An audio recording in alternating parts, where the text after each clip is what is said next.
నేను మీ రామకృష్ణ నిహాన్, ఆస్ట్రోన్యూమరాలజీని. ఈరోజు ఉత్తరాఖండ్ రాష్ట్రంలో ఉత్తరకాశీ కాశీ విశ్వనాథుని దర్శించుకున్న తర్వాత సాక్షాత్తు మీరు చూడవచ్చు అన్నపూర్ణాదేవి అమ్మవారు ఒక్కసారి చూడండి ఎంత అద్భుతంగా ఉందో. మనకి ఈ యొక్క అమ్మవారి అనుగ్రహం అయితే తప్పకుండా మీ అందరికీ కలగాలండి. అమ్మవారి అనుగ్రహం మీకు మంచి జరగాలి, భవిష్యత్తులో మీరు ఉన్నతమైనటువంటి స్థానానికి వెళ్ళాలి అని కోరుకునే వ్యక్తులలో మీ తల్లిదండ్రులు ఆ భగవంతుని తర్వాత నేనేనండి.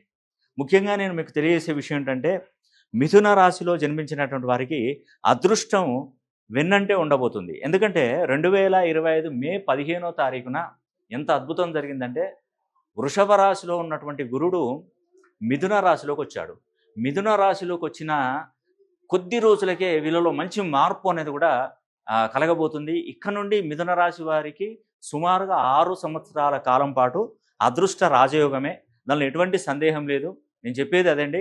ఈరోజు నేను అమ్మవారి ప్రాంగణంలో ఉండి నేను ఈ యొక్క వీడియో చేయడం జరిగింది. మరి తప్పకుండా అన్నపూర్ణాదేవి అనుగ్రహం, అమ్మవారి అనుగ్రహం మీ అందరికీ కలగాలని కూడా నేను కోరుకుంటున్నాను. అదేవిధంగా ఈ యొక్క అమ్మవారి అన్నపూర్ణాదేవి స్థల పురాణం చూస్తే శివుడు అన్నం కూడా మాయ అని చెప్పినప్పుడు పార్వతీదేవి అన్నాన్ని అంతా లేకుండా చేసిందట.